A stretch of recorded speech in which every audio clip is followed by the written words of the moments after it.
தேவனுடைய ஆலயத்தில் உங்களை எல்லாரையும் பார்ப்பதற்கு சந்தோஷம். கர்த்தர் உங்களை எல்லாரையும் ஆசீர்வதிப்பாராக.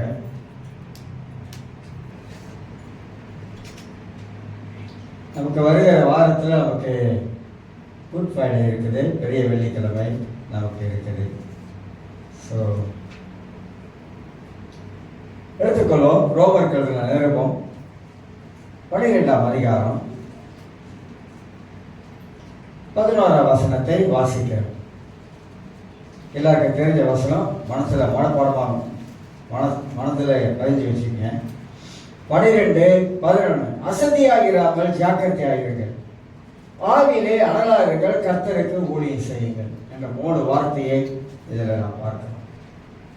எவ்வளோ பிரைட்டாக இருக்கணும், எவ்வளோ நல்லா இருக்கணும், பார்க்க உள்ள வரும்போதே நமக்கு ஆசையாக இருக்கணும் சபைக்குள்ள வர்றது.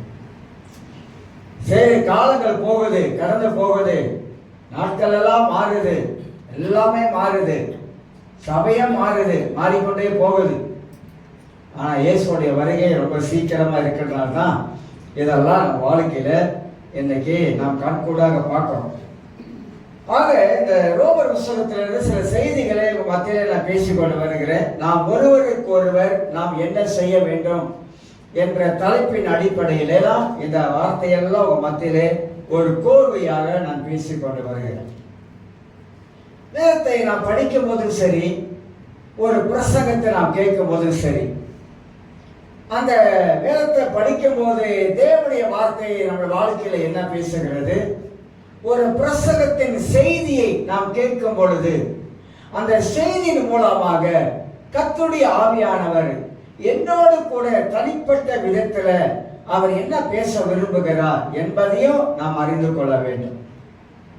வார்த்தையில தான் நம்முடைய வாழ்க்கையே அடங்கி இருக்குது. தேவனுடைய வார்த்தையில தான் எல்லாமே அடங்கி இருக்குது. இந்த வார்த்தையை கேட்கிற நாம கவனமா நம்ம உன்னிப்பா கேட்கும் பொழுதுதான் நம்முடைய ஆன்மீக வாழ்க்கை, ஆவிக்குரிய வாழ்க்கை நம்ம வாழ்க்கையில வளர்ந்து கொண்டே வரும் என்பதையும் நாம் அறிந்து கொள்கிறோம்.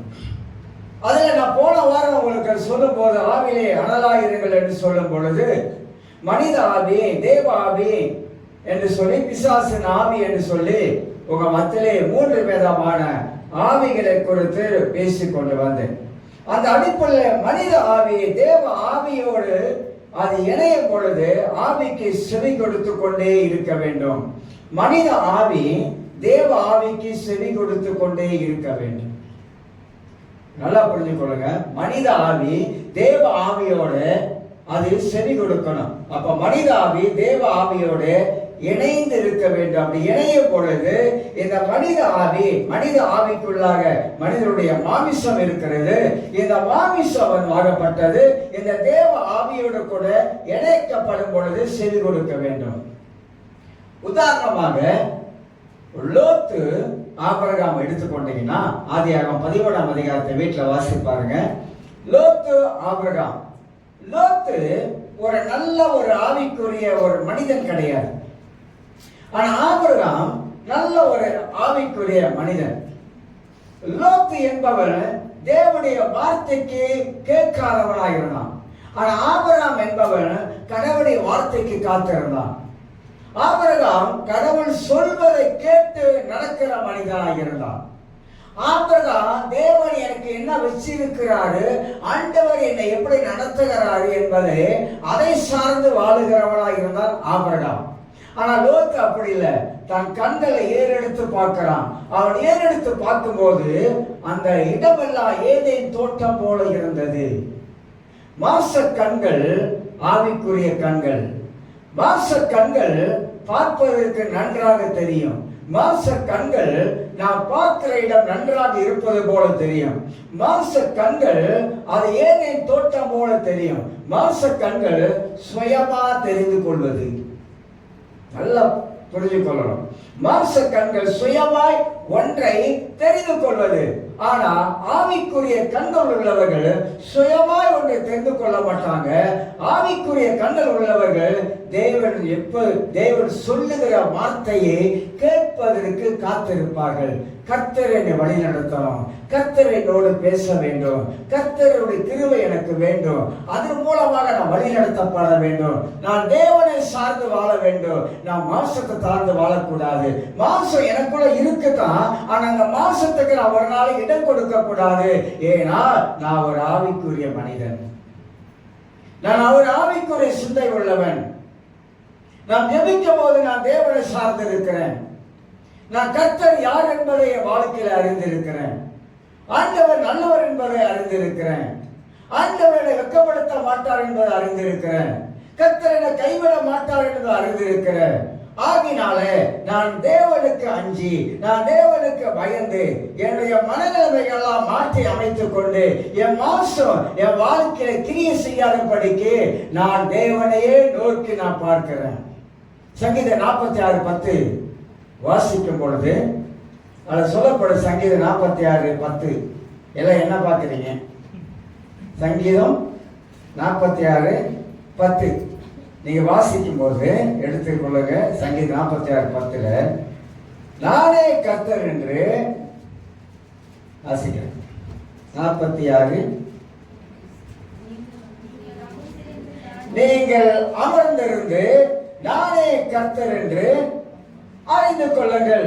ரொம்ப அழகான ஒரு வார்த்தை. இந்த வார்த்தையை நாம் படிக்கும் பொழுது நாம் என்ன புரிந்து கொள்கிறோம்? நீங்கள் அமர்ந்திருந்து நானே தேவன் என்று அறிந்து கொள்ளுங்கள். ஜாதிகளுக்குள்ளே உயர்ந்திருப்பேன், பூமியிலே உயர்ந்திருப்பேன்.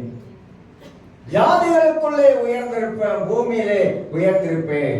நீங்கள் அமர்ந்திருந்து நான் தான் கடவுள், வேறொரு கடவுள் இல்லை. என்ன என்று உங்களுக்கு வேற தேவன் இல்லவே இல்லை. வானத்தில மேல பூமியில கீழே தண்ணீருக்குள்ளும் ஒரு கடவுள் இல்லவே இல்லை. நான் தான் கடவுள், நான் தான் தேவன், நான் தான் உங்களை உண்டாக்கினவர், நான் தான் உங்களை படைத்த தேவன், நான் தான் உங்களுக்கு ஜீவனை கொடுத்த கடவுள். அதனால நான் உங்களுக்குள்ளாக இருக்கிறேன். உங்க மாம்சத்திலிருந்து நீங்க ஆவிக்கு திரும்புங்க. உங்க மாம்சத்துக்கு இடம் கொடுக்காதீங்க, ஆவிக்கு இடம் கொடுங்க. இந்த ஆவிக்குரிய காரியங்கள், ஆவிக்குரிய தன்மைகள், ஆவிக்குரிய சபைகளை குறித்து ஏகப்பட்ட காரணம் பேசினேன். ஆனா ஆவிக்குரிய தன்மையில வாழ்றோமா?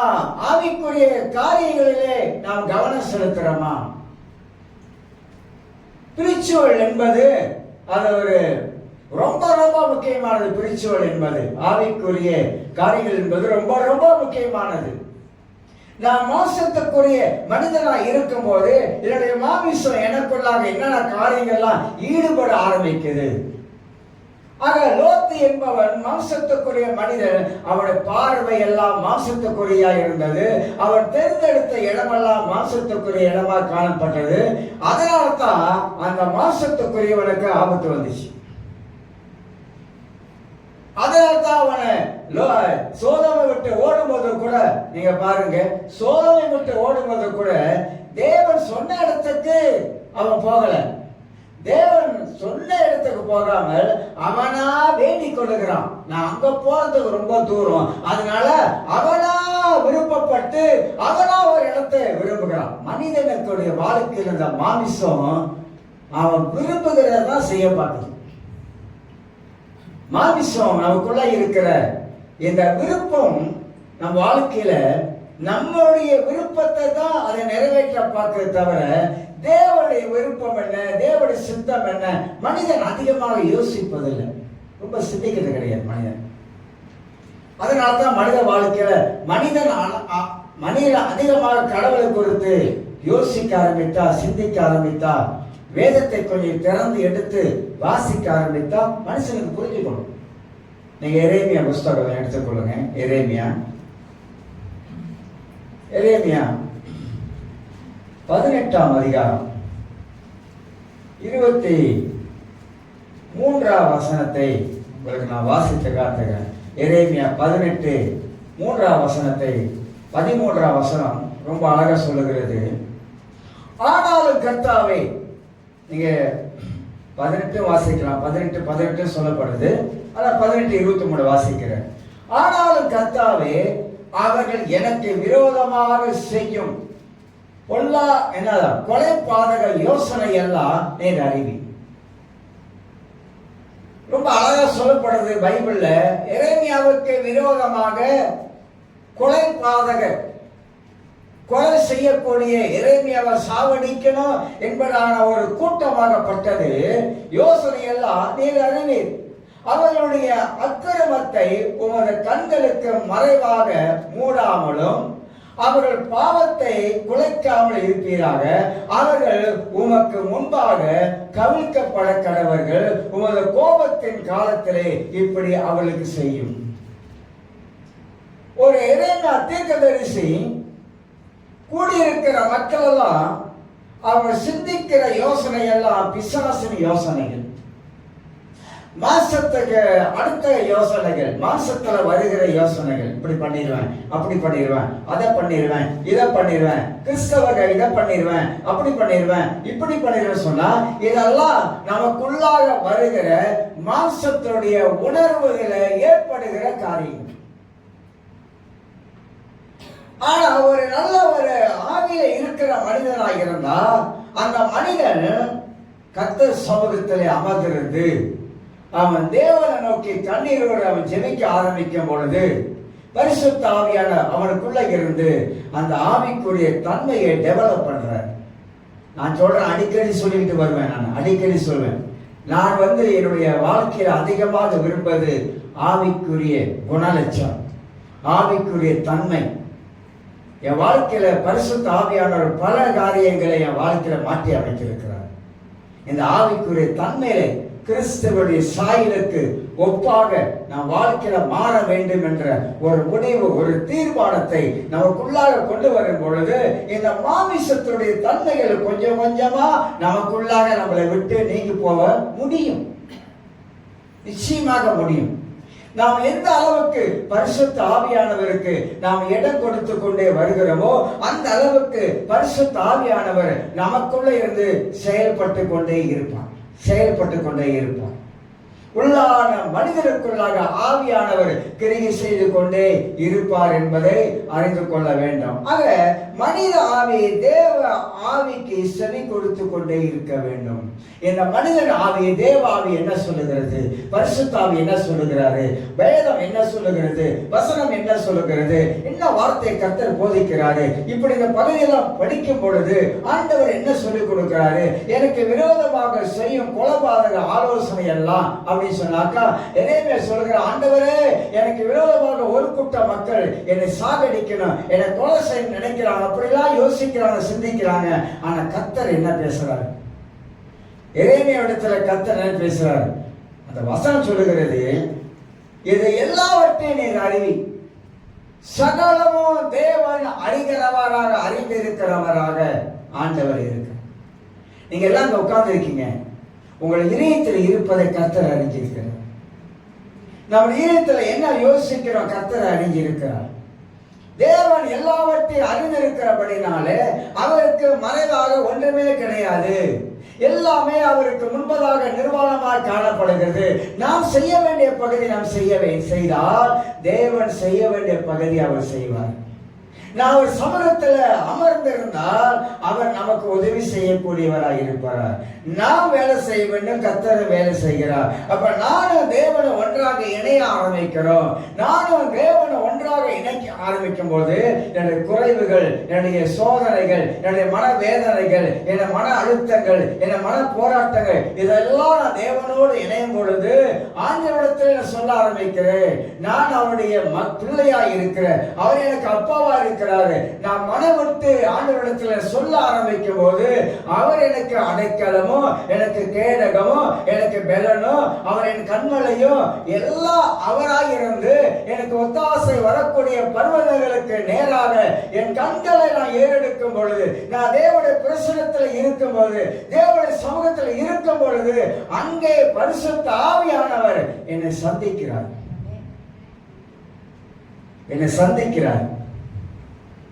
அதுதான் ஒரு ஆவிக்குரிய கிறிஸ்தவனுக்கு இருக்கிற அடையாளம் என்பதை நாம் நன்றாக அறிந்து கொள்ள வேண்டும். ஆகையால் அருமையானவர்களே, இந்த மாமிசத்துக்கு ஆவிக்கு இருக்கிற சில காரியத்துக்கா உங்க மத்தியில சொல்லிக் கொண்டு வருகிறேன். மனிதாவி, தேவாவி, பிசாசனாவி. சாத்தானுடைய ஆவிக்கு நம்ம இடம் கொடுத்தா நம்முடைய வாழ்க்கை நிச்சயமாக வாழ்க்கையில முன்னேற முடியாது. ஆனா கர்த்தருடைய ஆவியானவருக்கு நாம் செவி கொடுத்து கொண்டே வந்தால் நம்முடைய வாழ்க்கை அற்புதமாக ஆச்சரியமான விதங்கள்ல கர்த்தர் செய்வார் என்பதை அறிந்து கொள்ள முடியும். அது மட்டுமல்ல, கிறிஸ்துவ ஜீவியம் மாம்சத்திலே வாழுகிற ஒரு ஜீவியம் அல்ல. கிறிஸ்துவ ஜீவம் அது தேவனுக்குள்ளாக அனலா இருக்கக்கூடிய ஒரு ஜீவியம். நம்முடைய அனலை அவிப்பதற்கு சாத்தான் பல விதமான தந்திரங்களை கையாளுவோம். நாம் நல்ல அனலா இருப்பதற்கு பிசாசு நம்மளை விடவே மாட்டான். நாம் நல்ல தேவ சமூகத்தில் உட்கார்ந்து மனவிட்டு ஆண்டு சமூகத்தில் நல்லா ஜெபிக்கலாம் அப்படின்ற ஒரு ஆவியானவர் நமக்குள்ள உந்துதலை கொண்டு வருவார். ஆனா பிசாசு அந்த ஜெபத்தெல்லாம் தடுப்போம். ஜெபிக்கிறவருடைய வாழ்க்கையில நிச்சயமாக மாற்றம் நடக்கும். ஜெபிக்கிறவருடைய வாழ்க்கையில தேவனுடைய பிரசன்னத்தை உணர்வாங்க. ஜெபிக்கிறவருடைய வாழ்க்கையில தேவனுடைய தரிசனம் காண்பாங்க. ஜெபிக்கிறவருடைய வாழ்க்கையில நம்பிக்கை உண்டாகும். ஜெபிக்கிறவருடைய வாழ்க்கையில விசுவாசம் பெருகும். ஜெபிக்கிறவர்கள் தேவனையே சார்ந்து நம்பி வாழ்வாங்க. மனிதன் எந்த அளவுக்கு தேவனோடு உட்கார்ந்து அவன் ஜெபிக்க ஆரம்பிக்கிறானோ அந்த அளவுக்கு அவனுக்கு நம்பிக்கையும் விசுவாசமும் பெருகிக் கொண்டே காணப்படும். ஜெபிக்கிறவன் கர்த்தர் எப்படிப்பட்டவர் என்பதை அவனால் நன்றாக விளங்கிக் கொள்ள முடியும். அவன் கரமட்டமாக கீழே கடந்தாலும் சரிதான், அவன் கர்த்தரையே நம்பி இருப்பான். கர்த்தரை விசுவாசிப்பான். தேவனுடைய வார்த்தைகளை அறிக்கை செய்ய ஆரம்பிப்பான். ஆண்டவரே, நீ இருக்கிறீர், நீ ஜீவனுள்ள கர்த்தராய் இருக்கிறீர் ஆண்டவரே என்பதை அவருடைய விசுவாசம் அந்த ஜெபத்துக்குள்ளாக ஆழமாய் இருக்கும் என்பதை நாம் நன்றாக அறிந்து கொள்ள வேண்டும். ஆவியிலே ஜெபிப்பது யூதா எழுதின நிருபத்திலே அதிகாரம் கிடையாது 20வது வசனத்திலே, அதாவது ஆவியில அனலாருங்க என்ற வார்த்தையை பேசுற 3 வார்த்தையில யூதா 20வது வசனத்தை வாசிக்கும் போது ஆவிக்குள்ளாக ஜெபம் பண்ணி, அது என்ன? அது ஆவிக்குள்ளாக ஜெபம் பண்றது. எப்படி ஆவிக்குள்ளாக ஜெபம் பண்றது? எல்லாரும் நீங்க இயேசுவை ஏற்றுக்கொள்ளும் பொழுது பரிசுத்த ஆவியை எல்லாரும் பெற்றிருக்கோம். எதுக்கு பெற்றீங்க? எதுக்கு நீங்க ஆவியானவரை பெற்றுக்கொண்டீங்க? எதுக்கு அந்நிய பாஷை பேசுறீங்க? ஏன் பேசுறதுடைய நோக்கம் என்ன? பேசக்கூடிய அர்த்தம் என்ன? அர்த்தம் நமக்கு விளங்காது. நோக்கம் என்ன?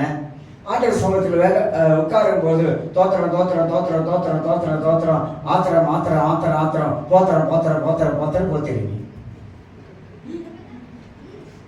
சோத்திரம் எவ்வளவு நாள் சொல்றீங்க? ஆனா நீ ஆவிலே ஜெபம் பண்ணுங்க. ஆவிலே ஜெபம் பண்ணுங்க. அந்நிய பாஷை பெற்ற நீங்க ஜெபம் பண்ணுங்க. உங்களுக்கு விளங்காத பாசத்தான் நீங்க ஜெபம் பண்ணுங்க. அழகா எழுதுறாரு வேதத்துல நாம் பார்க்கும்போது ஆவிக்குள்ளாக ஜெபம் பண்ணுங்க. ஒரு தேவனுடைய ஊழியக்காரர் எப்படி சொல்றாரு? வெளிப்படை ஊழியக்காரன் பெருகினை பார்த்திருக்கிற, தினகரனை கூட பார்த்திருக்க, அவெல்லாம் தனிப்பட்ட அந்தரங்க ஜெபத்திலே தேவனுடைய ஆவியானவர் அவனுக்குள்ளாக வரும் பொழுது, அதை இருக்கும் பொழுது, அல்லது அபிஷேகம் பண்ணப்பட்ட அவர்கள் எல்லாருமாக பரிசுத்த ஆவியினாலே அவர் எல்லாரும் ஜெபிக்கிறாங்க. அந்நிய பாஷையில தான் அதிகமா ஜெபிக்கிறாங்க. 1 மணி நேரம் 2 மணி நேரம் எசேக்கியேல் ஃப்ரெண்ட்ஸோடைய வாழ்க்கையெல்லாம் நீங்க பார்த்தீங்கன்னாக்கா, அவர் பிரசங்கத்தில் கேட்டிருந்தீங்கன்னாக்கா, அவர்களாம் ஆவியிலே அந்நிய பாஷையிலே அந்நிய மொழியிலே ஜெபிக்க ஆரம்பிக்கிறாங்க. ஏன்னா இந்த ஆவியிலே ஜெபிக்க ஜெபிக்க நமக்குள்ள இருக்கிற ஆவி நமக்கு அனலமூட்டுகிறது. அதனால்தான் டங்ஸ்ல பேசுங்க, அந்நிய மொழியில பேசுங்க, தேவத்துல பேசுங்க. நீங்க தேவனோடு நேரடியாக தொடர்பு கொள்றீங்க. பிசாசுக்கு விலகாது. நீங்க ஆவியிலே ஜெபிக்க ஜெபிக்க உங்களுக்குள்ளாக ஒரு அனல் மூடும் பாருங்க. உங்க உடம்பெல்லாம் ஒரு சூடு ஏறும் பாருங்க. உங்க ஆவியில ஒரு விடுதலை வரும் பாருங்க. உங்க வாழ்க்கையில இருக்கிற தடையெல்லாம் உடையும் பாருங்க. நீங்க சொல்லி சொல்லி ஜெபிக்கணும், சொல்லி சொல்லி ஜெபிக்கணும். பரிசுத்த ஆவிக்குள்ளாக சொல்லி சொல்லி ஜெபிக்கணும். ஒரு பிரச்சனையா, ஒரு கஷ்டமா, அல்லது சாத்தான எதிர்ப்பு வருகிறதா? என கிறிஸ்தவருக்கு பிசாசோட எதிர்ப்புகள் இருக்குது. உலகத்துல ரட்சிக்கப்பட்ட நாள் முதல் நம்ம கட்டையில மண்ணுக்கு போற வரைக்கும் நமக்கு எதிர்ப்புகள் இருக்கு. அந்த எதிர்ப்புகள் எப்படி அடிக்கிறது? எப்படி அவெல்லாம் உடைக்கிறது? எப்படி அவெல்லாம் ஒண்ணுமெல்லாம் ஆக்கிறது? நல்ல ஆவில தனிப்பட்ட. அதனால்தான் உன் அறை வீட்டுக்குள்ள நீ பிரவேசித்து தாப்பாளிட்டு கொண்டு கத்து. யாரும் கேட்க மாட்டாங்க. ரூமுக்குள்ள இருந்து நம்முடைய சத்தத்தை உயர்த்தி ஆவியில ஜெபிக்க ஆரம்பிங்க. யாருக்கு இன்னைக்கு தனிப்பட்ட ஜெபம் இருக்குது? சொல்லுங்க. யாருக்கு ஜெபிக்கிற வீட்டில் ஒரு ரூம் இருக்குது? எல்லா ரூமும் இல்லைப்பா சார், 10 ரூம் இருந்தால் கூட நமக்கு பத்தாது. எல்லா ரூம்லையும் வீட்டில் உங்க அறையை பூட்டி கொண்டு அந்தரங்கத்தில் இருக்க பிதாவை நோக்கி ஆவியிலேயே நல்லா ஜெபம் பண்ணுங்க. என்னென்ன சொல்லணுமோ எல்லாம் சொல்லி அங்க ஜெபம் பண்ணுங்க. அப்பொழுது உன் பிதாவாகிய தேவன் வெளியிறங்கமா பதிலளிப்பான். இப்படி யோசிங்க. நீங்க பூமியில தேவனை பார்த்து பேசுறது பரலோகத்தில் இருக்கிற தேவன் கேட்கிறார். ஏன்னா அவருக்கு காது இருக்கு, இன்னொன்னு அவர் உயிர் உள்ள கடவுள். சிலர் சொல்றாங்க என் ஜெபத்தை கர்த்தர் கேட்டாரு அப்படின்னா என்ன அர்த்தம்? நீங்க பூமியில சொன்னதை கர்த்தர் மேல காது கொடுத்து கேட்டிருக்கிறாரு. அப்ப கர்த்தர் உங்க ஜெபத்தை கேட்கிறாரு என்ற நம்பிக்கை விசுவாசம் இருந்தா அதுல வாழ ஆரம்பிங்க. நிச்சயமாக ஆண்டவர் நான் ஜெபிக்கிற ஜெபத்தை கர்த்தர் கேட்கிறாரு. பூமியில பிள்ளைகளை அதிகமா நேசிக்கிறோம். அது மட்டும்தான் ஆண்டவர் நம்மளை உண்டாக்கினவர் நம்மளை நேசிக்கிறாரு. நம்ம சில வேலைகள்ல சில காரியத்தை நம்ம கற்றுக்கொள்கிறோம். சில வேலைகள் ஆண்டவர் நம்மளை மோல்ட் பண்றாரு, நம்மளை உருவாக்குறாரு. நம்ம உட்கார்ந்து யோசிக்கணும், ஆண்டவரே நல்லது, ஆண்டவரே நன்றி, ஆண்டவரே என்னை நன்றாக உருவாக்குங்க, நன்றாக உருவாக்குங்க. அந்த அளவுக்கு நம்ம வணங்கி கொடுக்கணும். எந்த அளவுக்கு வணங்கி கொடுக்கிறோமோ அந்த அளவுக்கு தேவன் நம்மளை உருவாக்குறார். எந்த அளவுக்கு நம்மளை தாழ்த்துக்கிறோமோ தாழ்த்தணும். நான் ஒண்ணும் இல்லை ஆண்டவரே, எல்லாம் நீங்க தான் ஆண்டவரே, நான் ஒண்ணும் இல்லை ஆண்டவரே, உம்மாலதான் நான் வாழுகிறேன், உம்மாலதான் இந்த உலகத்துல வாழுகிறேன், உம்மாலதான் நான் என் உடல் நல்லா இருக்குது, உம்மாலதான் நான் ஊழியம் செய்கிறேன், உம்மாலதான் சுகமா இருக்கிறேன், எல்லாம் நீங்க தான் ஆண்டவரே, எல்லாம் நீங்க தான் ஆண்டவரே, எல்லாம் நீங்க தான் ஆண்டவரே. பாட்டு படித்தேன், ஓ இயேசுவே. அந்த ஓ எனக்கு பிடிக்கல. ஏன் அப்படின்னா எழுதுறவங்க சில பேர் ஓ இயேசுவே. இப்ப விக்டர் தாஸ் இருக்காரு, ஓ விக்டர் தாஸ் அப்படின்னா என்ன ஓ, என்ன ஓன்னு கேட்கிறேன். என்ன ஓ? ஓனா அந்த வார்த்தைக்கு ஒரு மரியாதை இல்லாத மாதிரி இருக்குதுல்ல. அப்ப நான் என்ன படிப்பேன்னா, என் இயேசுவே நீர் இல்லாமல் நான் இல்லை. அந்த ஓவை எடுத்துடுறது. இந்த பாட்டில் கூட நிறைய காரியங்கள் திருத்த வேண்டியது இருக்குது. அந்த மாதிரி அவர் நம்முடைய தேவன், அவர் நம்மளை உண்டாக்கினாரு. நம்ம அவரோடு கூட அதிகமாக நெருங்கி வாழ ஆரம்பிக்கும் பொழுதுதாங்க அவரை பத்தி நமக்கு தெரியும். அவரோடு நெருங்கி வாழறவங்களுக்கு அவரை பத்தி தெரியாது.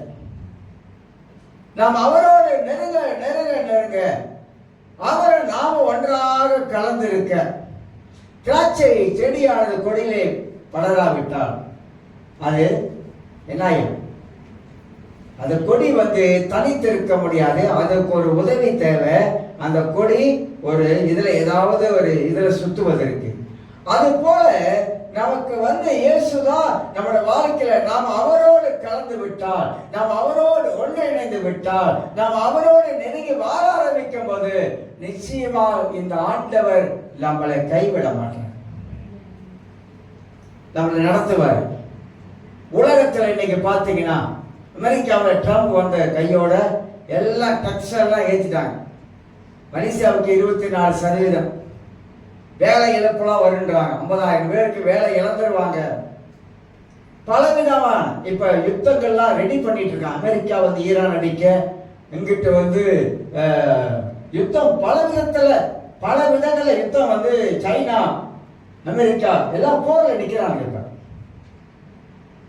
சிலர் சொல்றாங்க இந்த 2025 பயங்கரமான காரியங்கள்லாம் நடக்க போகுது அப்படின்னு சொல்றாங்க.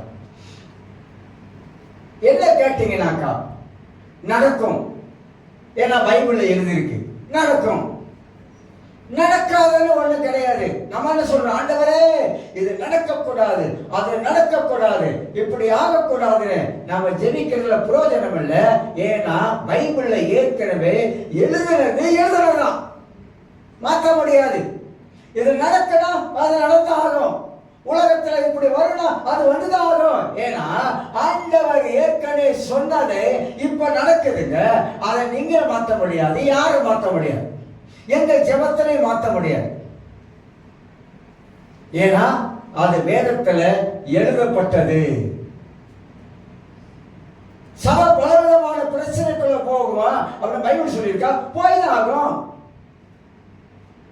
போகாம இருக்காதுங்க.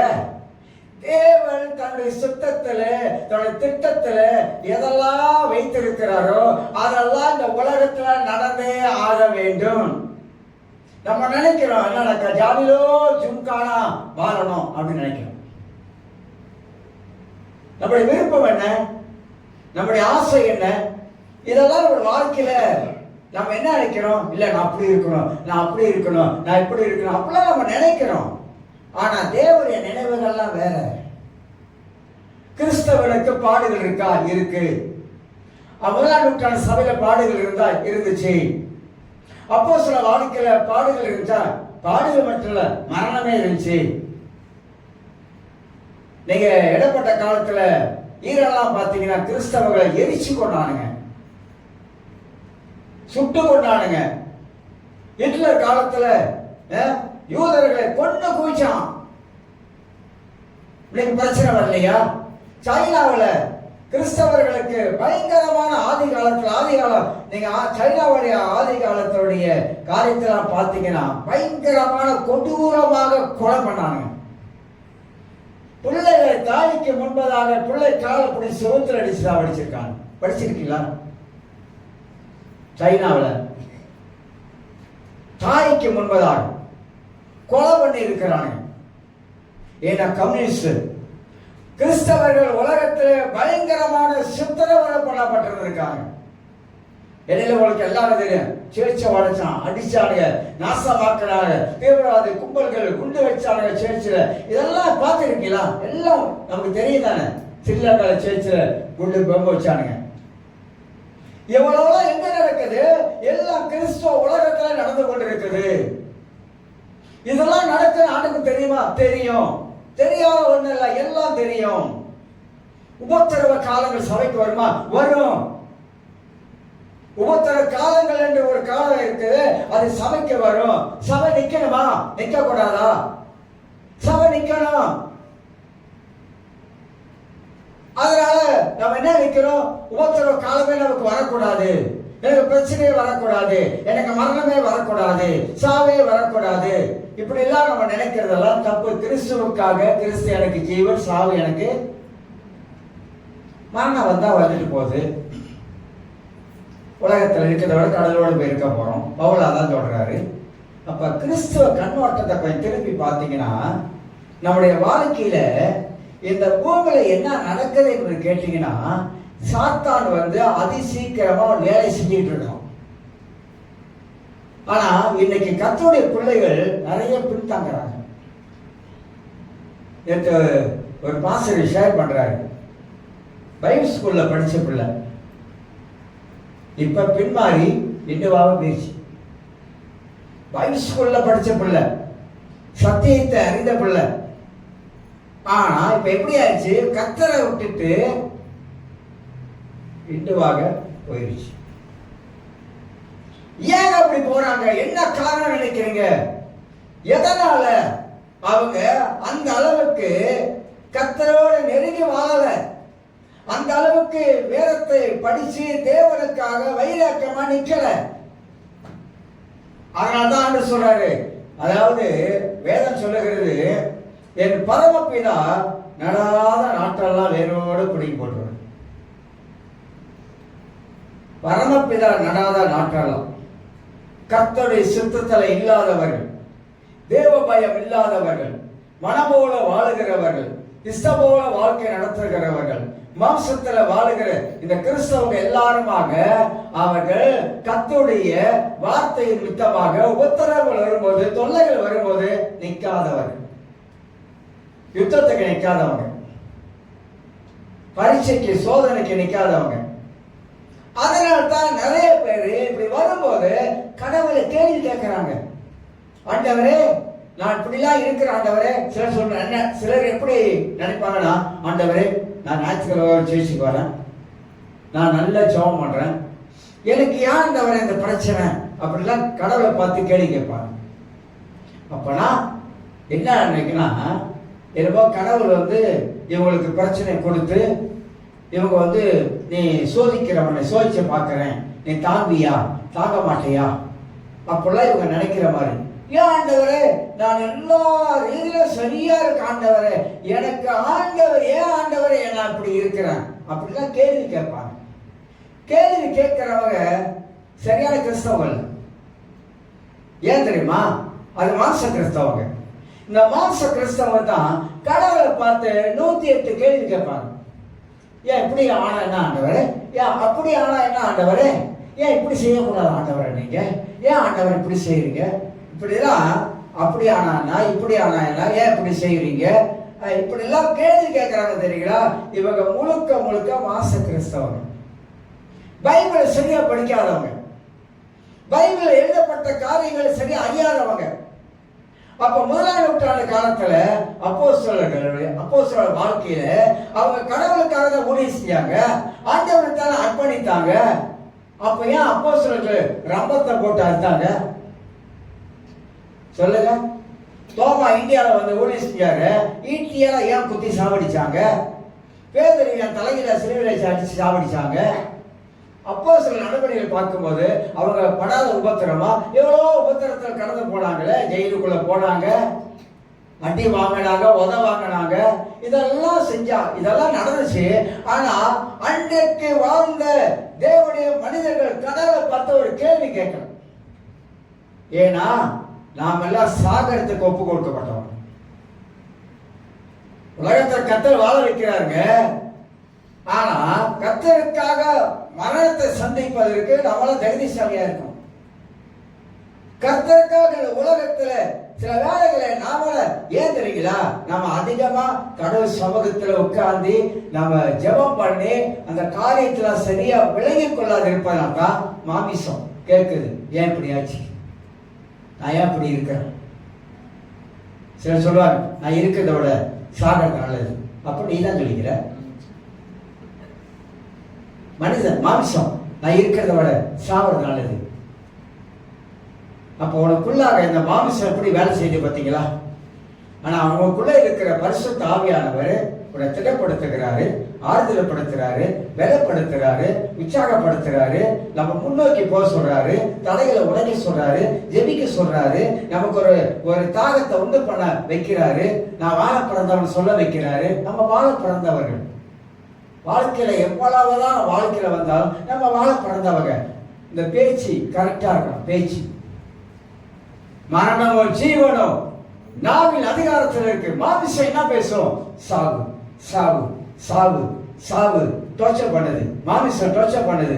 வாயின் வார்த்தை பேசுது, உள்ளுக்க பேசுது, மனதுக்குள்ள பேசுது, சாவு. அவ்வளவுதான், உங்க கதி முடிஞ்சிச்சு, உங்க கதி முடிஞ்சு, நீ முடியாது, நீ தலை தூக்க முடியாது, நீ முடிஞ்சு, இவ்வளவுதான், உங்க கதி முடிஞ்சு அப்படின்னு சொல்லும். எது சொல்லுது? மாமிசம் சொல்லுது. வாய் என்ன சொல்லுது? ஆமா ஆமா ஆமா ஞாபி போட்டுட்டு இருக்குது. ஆனா நீங்க பைபிளை வாசித்து பார்த்தீங்கன்னா அப்படி இல்லை. நம்ம எப்போதுமே மாமிசம் எதிர்மறையாகவே வேலை செய்யுதுங்க, எதிர்மறையாவே வேலை செய்யுது. அந்த எதிர்மறையான வேலை செய்யறதுதான் மனது பாதிக்குது, எண்ணங்கள் பாதிக்குது. உலகத்துல நிறைய பேர் ஏங்க வந்து தற்கொலை பண்ணிக்கிறான்? ஏன்? இடைப்பட்ட ஒரு காலத்துல அவங்க கிறிஸ்தவங்க ரட்சிக்கப்பட்டு வந்தாங்க. ஆனா என்ன ஆச்சுன்னு தெரியல, பாடகி நிறைய தூக்க மாத்திரை போட்டுட்டு படுத்துட்டாங்க வீட்டுல 2 நாள். அப்படி போய் காப்பாத்திட்டாங்க. ஏன்? மனதில் சிற்று சாவு. ஏதோ சின்ன காரியம் வந்தா கூட மனதில் போட்டு அதையே ரீல் ஓட்டுற மாதிரி ஓட்டுறது,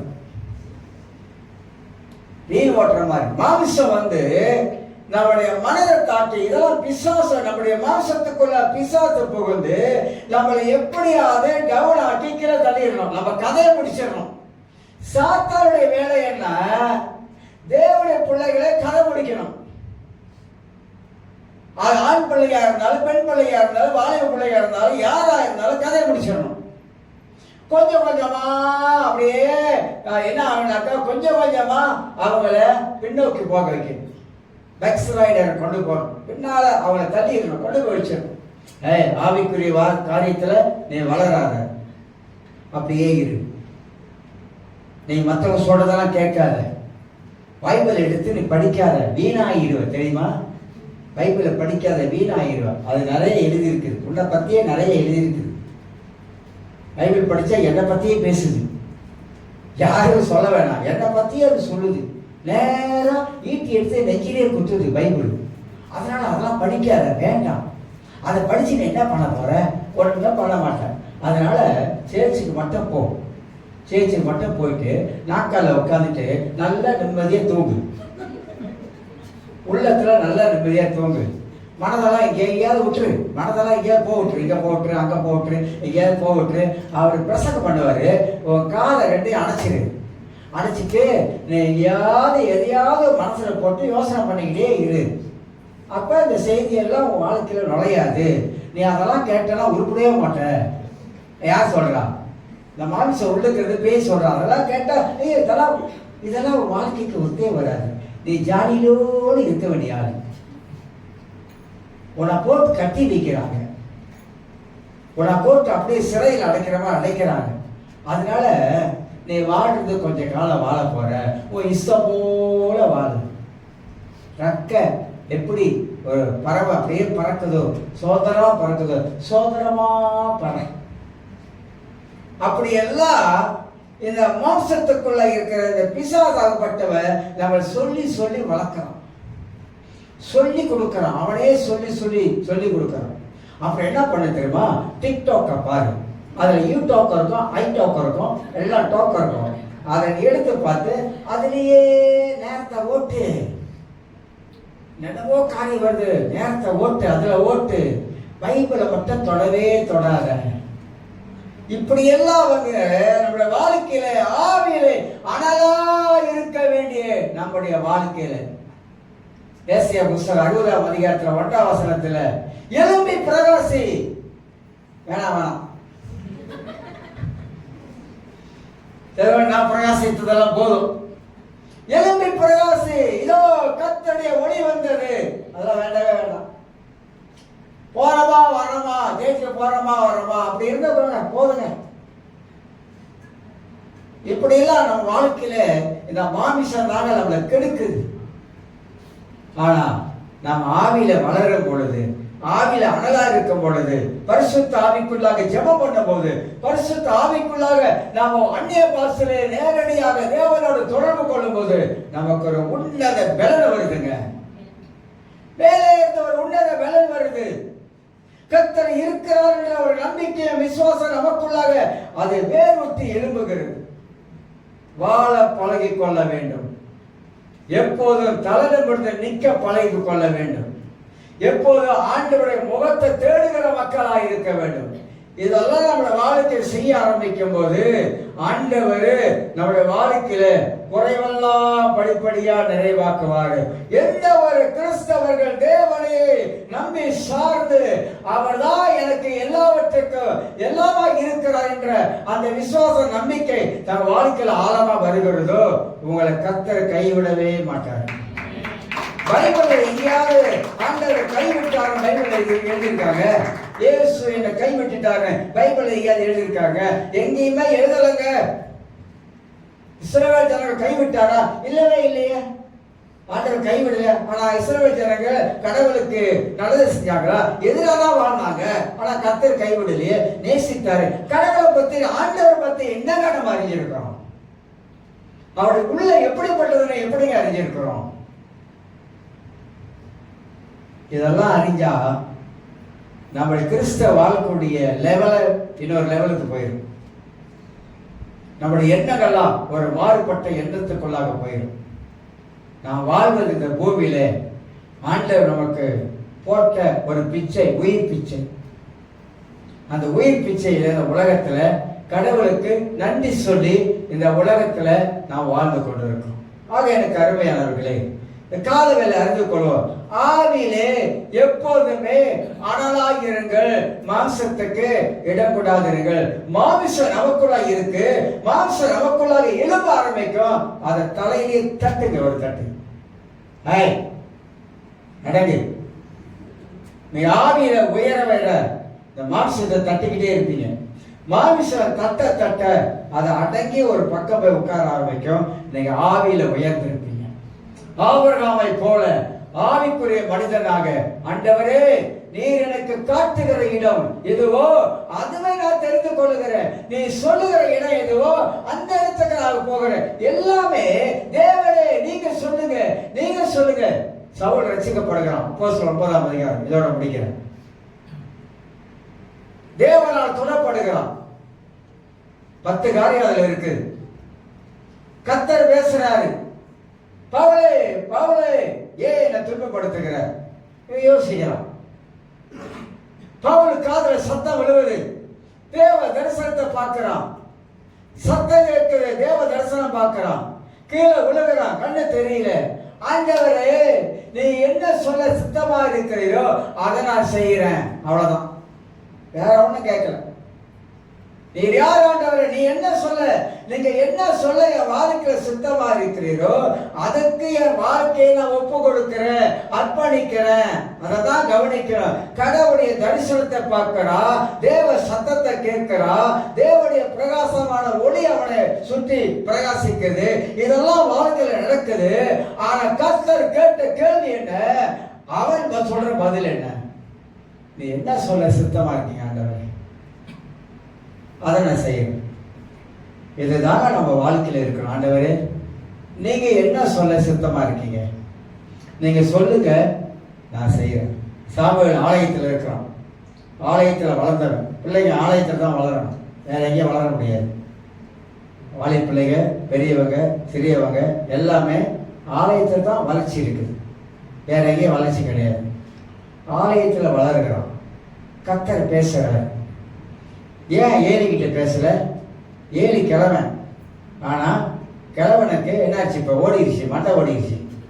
மண்டை ஓடுறதுனால இப்ப ஏலி கிழவனுக்கு தரிசனம் ஒண்ணும் இல்லை, கடவுள் தரிசனம் ஒண்ணும் இல்லை. நான் சொல்றேன் பாருங்க, இந்த கடவுள் தரிசனம் இல்லாதவங்க, கடவுளுடைய வார்த்தையை உள்ளத்துல உணர்த்தப்படுவதை கேட்காதவங்களா, அவ்வளவுதான், எல்லாமே அவுட்டு. ஏலி கடவுள் சத்தத்தை கேட்க முடியாதனால ஆண்டவர் சாமுவேலிடத்துல பேசுறாரு. பிள்ளையாண்டானை, பிள்ளையாண்டா 12 வயசுக்கு மேல பிள்ளையாண்ட 3 முறை பேச அவனுக்கு விளங்கல, அவனுக்கு புரியல. என்ன சின்ன வயசு, அனுபவம் இல்லை, கடவுளுடைய வார்த்தையை கேட்டு அனுபவம் இல்லை. இவனுக்கு ஏலிக்கு தெரிஞ்சிருச்சு. அவர் என்ன சொல்லுகிறாரோ நீ சொல்லு, திருப்பி பதிலுக்கு நான் என்ன செய்ய சித்தமா இருக்கேன் கேளு, நான் என்ன செய்யணும் ஆண்டவர். அப்ப அவரு சொல்லுவாரு. இப்ப சாமுவேல் கிட்ட ஆண்டவர் சின்ன வயதுல இருக்கும்போது ஆலயத்துல வளர்ந்தவனுக்கு இடத்துல கர்த்தர் பேசுறாரு. அப்படின்னா ஆலயத்துல தேவனுடைய சத்தியத்தை கேட்கிற நீங்க வளர்ச்சி அடையும் பொழுது கர்த்தர் உங்களோட நிச்சயமாக 100% பேசுவது உண்மை, யாரும் மறுக்க முடியும். ஏன்னா நீ ஆலயத்துல தேவனுடைய வார்த்தை கேட்டு வளருகிற மக்களா இருக்கிற, நான் வளருகிறவளா இருக்கிறேன். எல்லா ரீதியிலும் நான் வளர வேண்டும். நான் மாம்சத்தை கொஞ்சம் அடக்கி கீழே தள்ளணும். ஆவியிலே அனலா இருந்து ஜெபிக்க ஆரம்பிங்க. எல்லாரும் எழுந்திருக்கலாம். ஸ்தோத்திரம் ஆண்டவரே.